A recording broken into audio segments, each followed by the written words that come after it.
Welcome back. This is the Weekend Report. I'm Masachaba Mposwa. The Human Sciences Research Council, along with the African Trust for the Promotion of Equality and Freedom in Southern Africa, is hosting a webinar on Monday. They'll be exploring risks, gaps, and the transformative potential of collecting data on LGBTQI+ lives in South Africa. We speak now to Research Officer at the Other Foundation, Dr. Caio de Araujo. Doctor, good morning and welcome to Newzroom Afrika. Good morning. Thank you so much for having me. Now, firstly, Doctor, for our viewers who may not be familiar with this field, can you explain in simple terms what LGBTQI+ data collection actually means and why is it making headlines? Right. Thank you for this question. When we talk about LGBTI data collection, we are talking about collecting data on people who identify as lesbians, bisexual, gays, transgender, or intersex in South Africa. Those are usually considered as sexual and gender minorities because they are considered as something different than what normative society is, which is heterosexual. So what initially, yeah, go ahead. So when we talk about sexual and gender diversity, we are talking about LGBTI people. What initially drew you to examine the intersection of politics and the LGBTQI+ data collection, specifically within the South African context?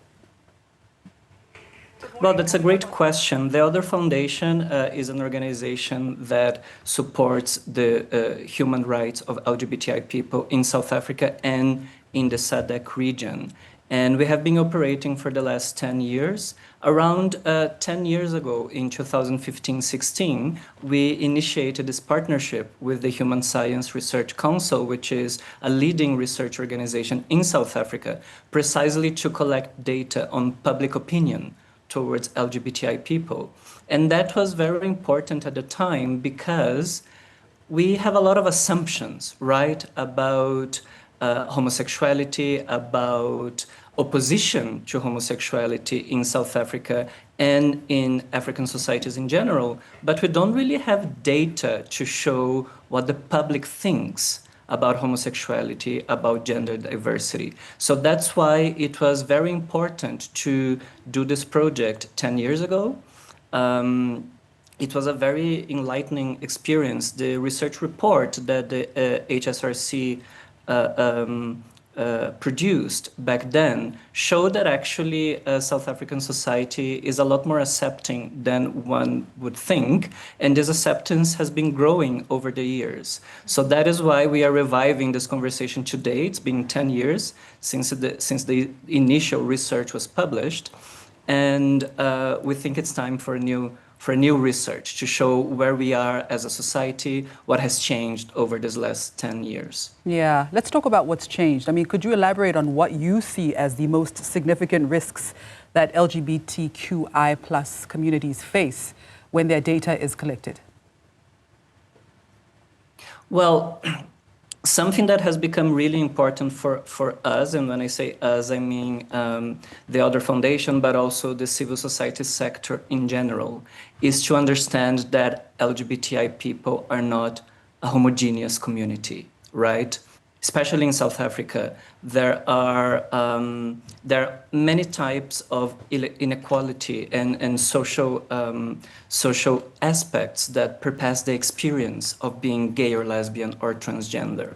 So there are issues of race, there are issues of location, there are issues of social status, but also there is the internal diversity of our community. The experience of a gay man is not the same experience as of a transgender woman. So for us, something that has become really important in these last 10 years is to collect disaggregated data, which means collect specific information about views and experiences towards, for instance, gay men, lesbian women, and then transgender and intersex people.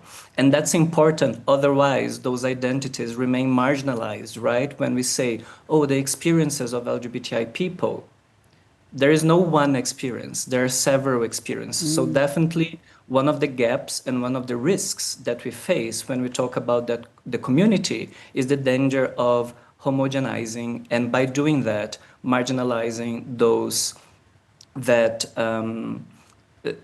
that also need representation, right? So, Doctor, how does South Africa compare to other countries when it comes to LGBTQI plus data collection? I mean, are we leading or are we lagging behind?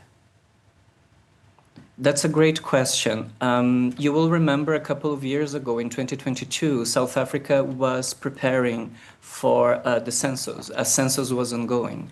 And one of the very open conversations and dialogues happening around that time, and something that was brought up by civil society organizations in the country, is the need for Stats South Africa to start collecting data on LGBTI people. That didn't happen back then. We don't know if Stats South Africa will start this process, but this is a significant gap, and this is definitely an area in which South Africa could improve. There are other countries around the world that are collecting data on LGBTI people, and it becomes important. It becomes important because they are also citizens. We are also citizens, right? We're LGBTI people, we contribute to the society, we contribute to the economy, we are part of communities, we are part of families. So we need to be counted as well, and we count for society. Right. So it's definitely an area of improvement. Now, Doctor, before I let you go, and very briefly now, this research is happening as, several African countries are passing increasingly harsh LGBTIQ laws, and some would even say inhumane. What specific methodological changes do you believe are most urgently needed to make LGBTIQ plus data collection truly inclusive rather than extractive? Right. I think you touched on the crux of the matter, actually. Because we are going through this anti-rights, anti-LGBTI process moment in the world, these kinds of research projects are more needed than ever. We need to show that, as much as we can say that, societies are against homosexuality or gender diversity, when we actually collect public opinion data, we will see that acceptance and tolerance is often much greater than initially imagined. So this is the importance of this kind of work. And especially when we're talking about methodological innovations in research, we need to start asking those questions. We need to start asking people their views on equalities, their views on equal rights, their views on discrimination, including that of LGBTI people. And we will see that, especially in South Africa, Southern Africa, social systems are very accepting. And we need to start placing issues of sexual and gender minorities into broader discussions about equality and anti-discrimination. And this kind of research does precisely that.